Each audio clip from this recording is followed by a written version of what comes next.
O que rola hoje, então? Agenda do presidente Lula. Às 14h, ele recebe o ministro das Relações Exteriores, Mauro Vieira, e depois vai para o ato Democracia Inabalada, às 15h, lá no Senado Federal, no Salão Negro do Congresso Nacional do Senado da República. Ontem, Lula soltou uma mensagem referente a este 8 de janeiro. Nós poderemos, com o que aconteceu dia 8 de janeiro, e com a resposta que nós demos, e com a resposta que vamos dar dia 8, nós poderemos estar construindo a possibilidade desse país viver todo o século XXI sem ter golpe de Estado. Nós não somos diferentes, nós somos brasileiros, cada um exercendo a sua função, mas cada um tem o compromisso que está na Constituição, definido o seu papel. É não permitir que o povo brasileiro esqueça, dia 8 de janeiro de 2023, um grupo de pessoas irresponsáveis resolveu dar um golpe nesse país. E que o 8 de janeiro significa a gente daqui para frente não permitir que a sociedade esqueça disso, para ela poder garantir a democracia. E é esse 8 de janeiro que precisa ficar para a sociedade brasileira, que a gente está alto som todo dia. Liberdade, liberdade, abrasada sobre nós. E viva a democracia. A mensagem de Lula, que é também uma convocação para esse ato do 8 de janeiro. Está aqui nosso Daniel Miyagi. Reforçando o pedido, deem curtir, se inscrevam para a Fórum chegar a 1.600.000, agora até o dia 31 de janeiro desse 2024. Quem puder, seja assinante ou membro, ou dê seu Pix, e o link está aqui em cima da minha cabeça, pix@revistaforum.com.br.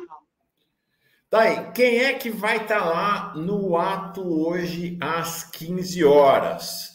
Então, o Rodrigo Pacheco preside, porque vai ser no Senado, ele vai presidir o ato, vai estar o presidente Lula, Janja, Geraldo Alckmin, Lu Alckmin, Arthur Lira não vai estar. Arthur Lira agora de manhã, daqui a pouquinho o Plínio dá mais detalhes, disse que está com problemas de saúde na família, não estará. O Roberto Barroso, que é agora presidente do STF, o Alexandre de Moraes, ainda presidente do TSE, Paulo Gonet, o novo procurador-geral da República, vai estar na mesa representando os governadores, a governadora Fátima Bezerra, lá do Rio Grande do Norte, ela que veio a Brasília, estava em Brasília, lembram-se? Ela e Rosa Weber, ex-presidenta do STF, ambas tiveram um papel de destaque na noite do dia 8, né? Todos se lembram das duas nas imagens ali, naquela caminhada, na vistoria e depois na caminhada, tanto dia 8 quanto dia 9 de janeiro. Não é só esse ato institucional que acontecerá. Há manifestações convocadas pelas frentes Povo Sem Medo e pela Frente Brasil Popular para hoje. Na verdade, ontem já houve manifestação. Em São Paulo, às 17h, no vão do MASP, em Botucatu, Praça do Bosque, às 17h30, na Cinelândia, 17h, lá no Rio de Janeiro. Em Belo Horizonte, na Casa do Jornalista, 16h. Porto Alegre, Sindicato dos Jornalistas, 17h. Em Brasília foi ontem. Eu não estava aqui ainda, mas foi ontem no Eixão, na 208 Norte, às 10h da manhã. Goiás, Goiânia, Cepal do Setor Sul, 9h. Paraíba, Campina Grande, Calçadão da Cardoso Vieira, 9h. João Pessoa, capital da Paraíba, 15h, no Parque da Lagoa. Em Sergipe, em frente ao Bingo Palace, em Aracaju, às 8h. Fortaleza, Sindicato da Construção Civil, 6h30 a confirmar. Deve ser 18h30, imagino. Recife, Monumento Tortura Nunca Mais, às 10 da manhã. Curitiba, cruzamento da 15 com a Monsenhor Celso, às 13h. Em Campo Grande, em frente ao Sintel, às 17h. Em Salvador, plenário da Alba, às 9h da manhã. Então, está aí, além da manifestação institucional em Brasília, várias manifestações de rua pelo país. Você pode participar. 8 de janeiro. Quem é que não se lembra de 8 de janeiro? E uma das marcas da reflexão do país sobre o 8 de janeiro foram os 2 primeiros documentários da Fórum, Ato 18, sobre o que aconteceu lá no 8 de janeiro, seus antecedentes e seus desdobramentos. Haverá um 3º documentário lançado em março, provavelmente em março ou abril, fazendo o que aconteceu de lá para cá. Vocês lembram desse documentário? Esta aqui é a abertura do documentário.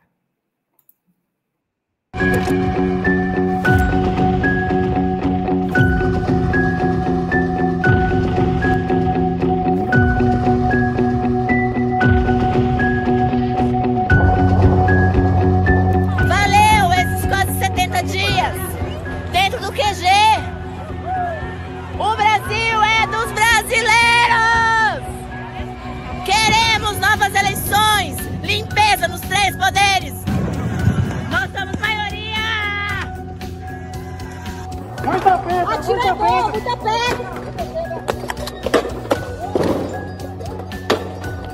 Meu herói aqui, ó, tô na casa dele aqui, ó, na nossa casa aqui, ó, na nossa casa. Aqui, ó. Mais gente saindo, mais gente sendo conduzida. Olha, imagens...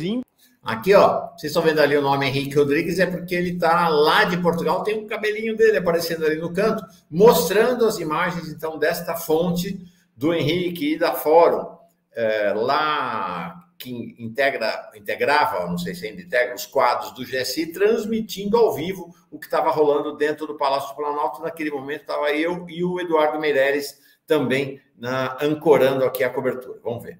Impressionante, realmente, da sua fonte lá de dentro do Palácio do Planalto. Realmente nunca imaginei que veria uma cena como... É isso aí. Quem é que imaginou, né? Que veria uma cena como essas. Então, muito impressionante. Assista, se você assistiu, assista de novo. Se não assistiu ainda, assista os 2 primeiros documentários da Fórum históricos sobre a tentativa de golpe do 8 de janeiro. Pois bem, neste fim de semana, eu assisti um, não assisti outro. Tanto a Folha quanto a Globo News lançaram seus documentários há um ano. Não assisti o outro, porque começou às 11h30 da noite, a transmissão da Globo News, mas estou sabendo basicamente do que rolou. Os 2 documentários trouxeram uma revelação muito impactante, muito chocante, viu, Rebeca? Muito chocante mesmo, sobre os bastidores da noite do 8 de janeiro. Há bastidores do que aconteceu em Araraquara, há inclusive cenas do que aconteceu em Araraquara, mas não são assim propriamente inéditos, né? Saiu a história de que foi a Janja que foi a primeira que levantou e falou GLO não, GLO não. Mas isso já era conhecido, essa versão já era conhecida. O que não se sabia eram os detalhes da confrontação, da verdadeira insubordinação da cúpula militar contra o poder civil na noite do dia 8. Então, o relato que foi feito pelo Capelli, agora secretário executivo do Ministério, que já era, né? O secretário executivo do Ricardo Capelli, secretário executivo do Ministério da Justiça, e do Flávio Dino, que nomeou o Capelli interventor no Distrito Federal, não sei se todo mundo se lembra disso, são verdadeiramente chocantes. O que o Capelli relata é que ele vai, então, com as tropas, ele diz assim, vamos varrendo a esplanada e empurrando os golpistas de volta ao setor militar urbano, SMU, como ele chama aqui, em frente ao QG do Exército em Brasília. Ele chega lá e, quando chega lá, tem uma tropa do Exército, blindados do Exército, fazendo de guarda-costas os golpistas, barrando a entrada na avenida do setor militar urbano, que dá para todo o QG do Exército ali, barrando a entrada. Então, de um lado da rua, as tropas da Polícia Militar, do outro lado da rua, as tropas do Exército. Aí ele encontra com o general Gustavo Henrique Dutra, que era o comandante militar do Planalto, e disse o seguinte: não entre com as tropas da Polícia Militar. Por quê? Olha a ameaça. Se vocês entrarem, no acampamento, esta noite terminará com sangue. Uma evidente ameaça contra o poder civil, né? Contra o interventor do governo do Distrito Federal, contra o poder civil brasileiro. A situação fica ainda mais dramática a seguir, porque o Capelli é chamado, né? Aqui já conta essa história do Flávio Dino. O Capelli é chamado para ir lá dentro do alto comando para encontrar com o comandante do Exército, o general Júlio César Arruda. Quando ele chega lá dentro, uma cena inimaginável. É uma cena realmente de golpe, de tentativa de golpe, de insubordinação completa dos militares ao poder civil. Ele chega lá, então vai na sala do general Júlio César Arruda. Quando chega na sala, ele diz que estava praticamente todo o alto comando do Exército lá, sujeito grosseiro, foi para cima dele, ele diz assim, ele me cumprimenta muito sério. Subimos para a sala dele, sentamos ao redor de uma mesa, e assim que eu me sentei, ele virou para mim e falou, o senhor ia entrar aqui com homens armados sem a minha autorização?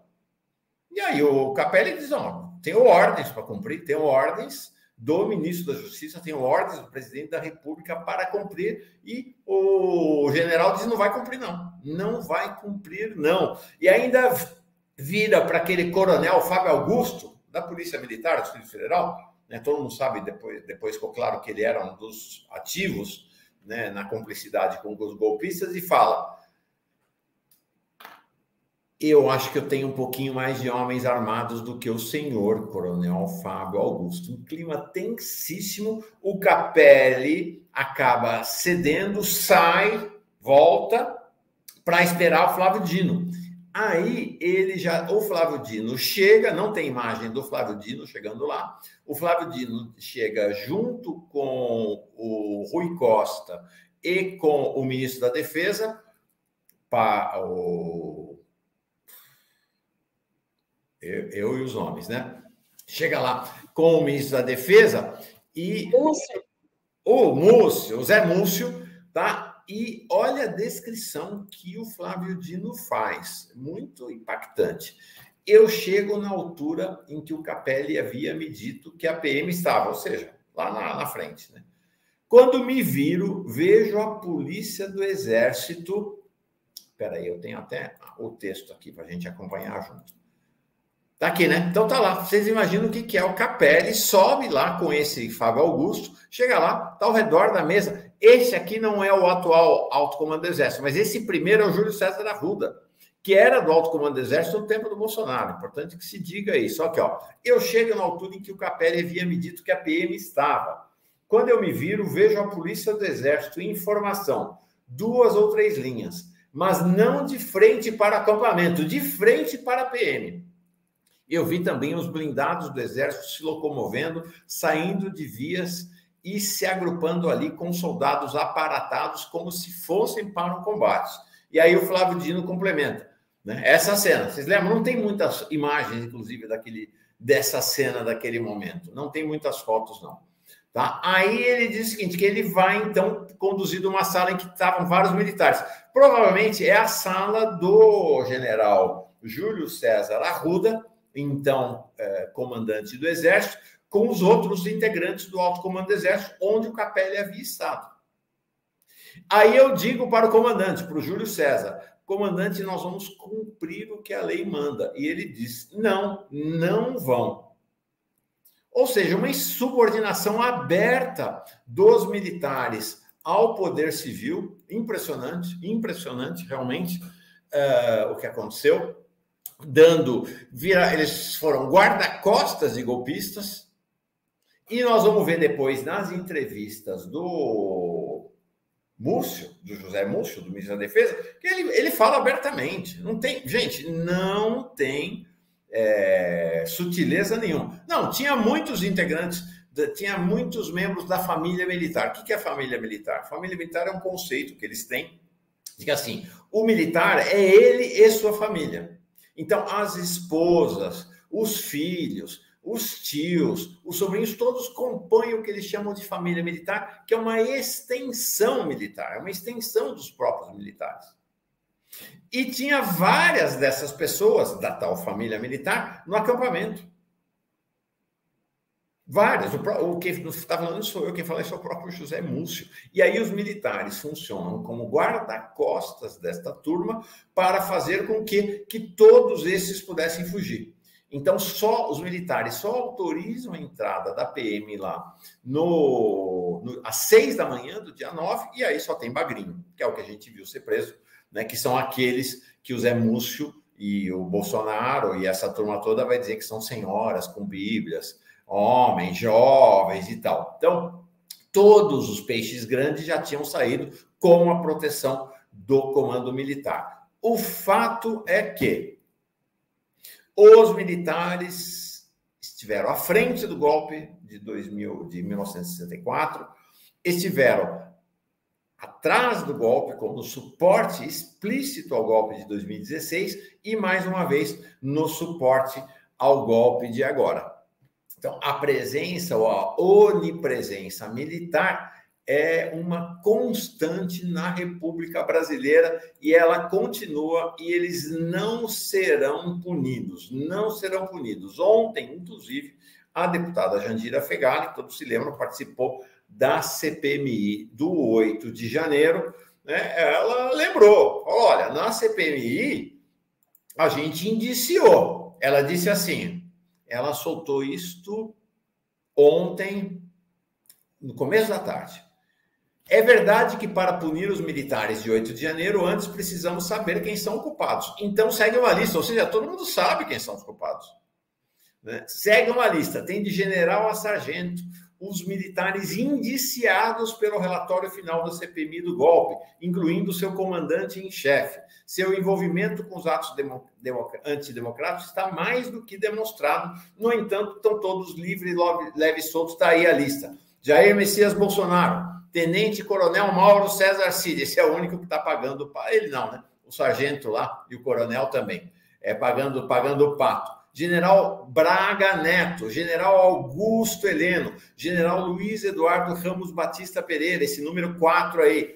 Ele é uma figura importante nessa história, porque ele era o comandante militar do Sudeste, que é a maior, que é o antigo Terceiro Exército, que fica sediado em São Paulo, é a mais relevante tropa militar, saiu direto do comando militar para ser ministro do Bolsonaro, um sujeito de extrema direita, assim como o Bolsonaro, assim como o Braga Neto, assim como todos esses vinculados aos segmentos da chamada linha dura, extrema direita militar, que foi conivente, participante de todo o processo de perseguição, assassinato, tortura e morte durante a ditadura militar. Ele ou seus antecessores.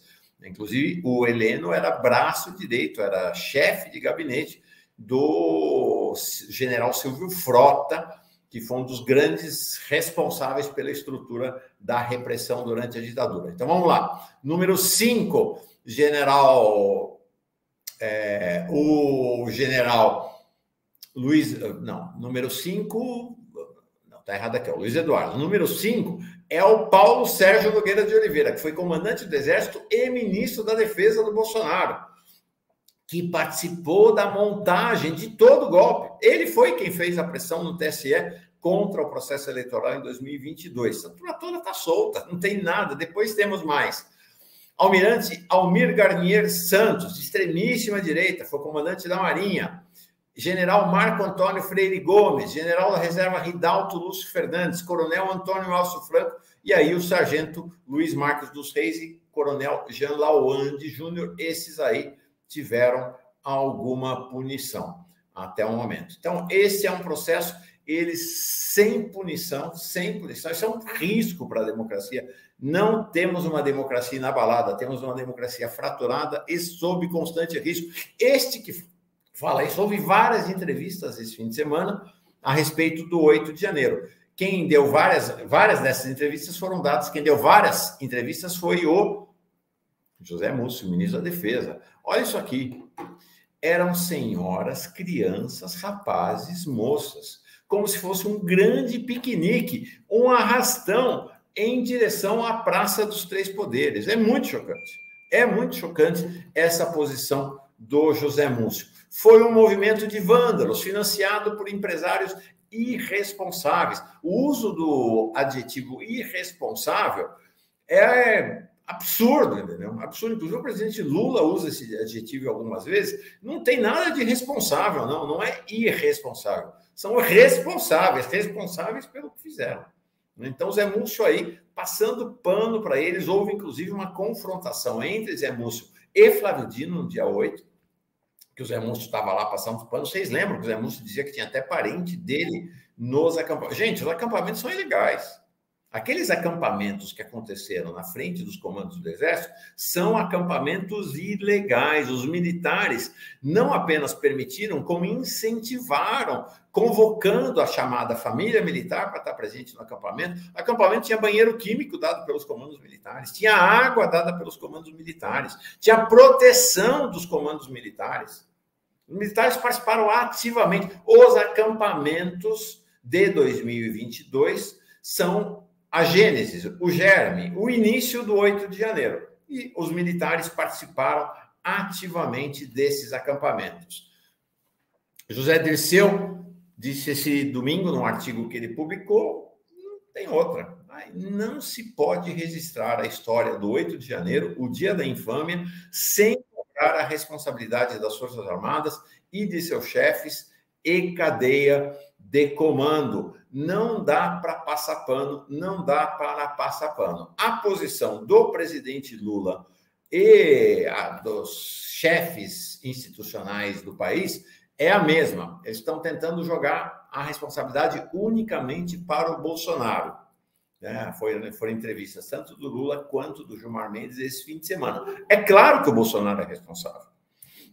Mas a estratégia de jogar a culpa só sobre o Bolsonaro é uma estratégia que busca a conciliação com os militares. E isso vem desde logo depois do pós-8 de janeiro. Vocês se lembram que o deputado Carlos Zaratini está sempre aqui com a gente. Semana passada ele acabou não vindo, né, Rebeca? Isso, Mauro. Acabou não vindo. Mas o Carlos Zaratini apresentou uma Não, emenda... Mauro, ele veio sim. Ele veio sim, Zaratini. Legal. Veio. Ótimo. Ele apresentou uma PEC para que os militares não participem mais da política. E mudando o artigo 142, que é aquele que os militares interpretam como dando a eles um poder moderador. O Genuíno fala bastante sobre esse artigo aqui com a gente. Né? O que acontece? O Planalto sabotou a PEC dele. Está lá. Né? O Zé Múcio, mais o Padilha, mais o líder do sionismo no governo Lula, o líder do governo no Senado, o senador Jacques Wagner, simplesmente torpedearam a PEC, né, nessa postura de conciliação com os militares. Para vocês terem uma ideia, os comandantes militares estão convidados para ir lá hoje. Não queriam ir, apelaram ao José Múcio para que não fossem, dizendo que vão se sentir desconfortáveis de estar nesse ato do 8 de janeiro. Não existe democracia inabalada e consenso, existe uma democracia fraturada. Os militares não queriam ir nesse ato de hoje. Não queriam ir. Esse ato de hoje acontece com um manifesto contra o ato, lançado por 30 senadores da extrema-direita neste fim de semana. Tem senador da base do governo, que assinou o manifesto, senador do PL, do PP, que é da base do governo, do Republicanos, que é da base do governo, do PSD, que é da base do governo, do PSDB, do Podemos e do União Brasil, também da base do governo. Então, até senadores da base do governo lançaram um manifesto contra o ato que acontece hoje. Um manifesto de caráter nitidamente golpista. Está lá. O Rogério Marinho, que é o chamado líder da oposição, Ciro Nogueira, Flávio Bolsonaro, Damares, Mourão, Magno Malta, Moro, essa turma toda. E governadores que representam mais da metade do PIB brasileiro não irão, com diversas desculpas, não irão ao ato de hoje também. Tarcísio Freitas, alegar essa viagem, doença, essas conversas. Vai fazer o Caiado disse, não, vou fazer um exame médico hoje. Né? Os governadores de extrema-direita ou golpistas não estarão lá hoje, não estarão lá hoje. O governador do Rio e o de Minas não confirmaram, disseram que não deve ir, mas não tinham confirmado. Está havendo uma pressão do Planalto para que eles compareçam. E o Ibanez não vai. O Ibanez, que é um dos grandes responsáveis pela tentativa de golpe, né? Ele estava à frente do que é PM do Distrito Federal, que poderia ter evitado o 8 de janeiro, não evitou pela inanição do Ibanez, também não vai lá hoje. Então, esta democracia fraturada vai se apresentar lá hoje e é fundamental que se apresente a democracia dos democratas, né? Que os democratas se manifestem hoje, não apenas em Brasília, mas em todo o país, nas ruas, e que exijamos aquilo que foi a marca. Rebeca, 1º de janeiro você estava em Brasília, não estava? Sim, Mauro. A marca do 1º de janeiro, o grito da praça do 1º de janeiro, o grito na Praça dos Três Poderes, o grito de todo o povo que estava lá na praça, não foi o grito do Viva Lula, foi este grito. O povo brasileiro, meus amigos e minhas amigas, nesses últimos anos,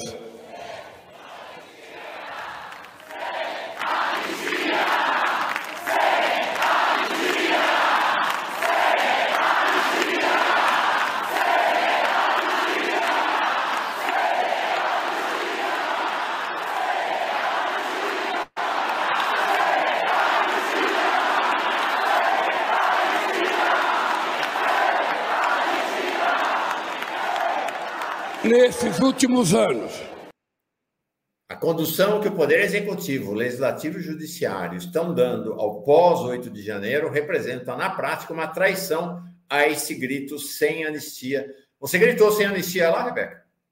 Com certeza, Mauro, gritei. E eu lembro nesse dia, estava lotado de gente, né? E estava cheio de militares também, fazendo a segurança ou a contenção de quem estava lá para assistir a posse do presidente Lula. Muitos militares, muitos policiais à paisana. Tinha gente, né, tentando pular a grade de um lugar para o outro para ficar mais perto do presidente. E os militares, né, fazendo ali a contenção para não deixar essas pessoas pularem para o outro espaço. E onde estavam, né, todos esses militares no dia 8 de janeiro, quase uma semana depois da posse do Lula, que não viu esses golpistas tentando invadir a sede dos Três Poderes? Eu fiquei me perguntando isso depois, viu, Mauro?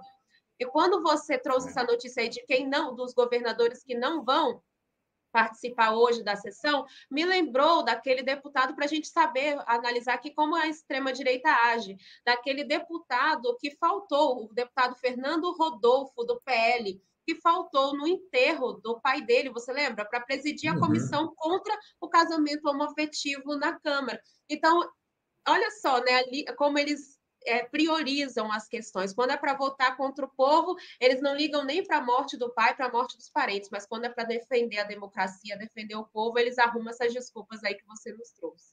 É isso aí.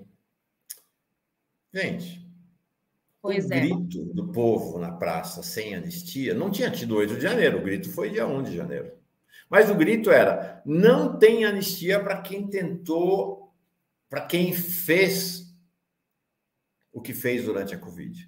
Não tem anistia para quem fez o que fez durante o processo eleitoral. Não tem anistia para quem promoveu e participou dos acampamentos que já eram a preparação do golpe de Estado. Era um grito profético que antecipava já a postura do povo brasileiro em relação ao 8 de janeiro. E, lamentavelmente, os militares anistiados em 64, anistiados em 2016, ao que tudo indica, serão anistiados novamente.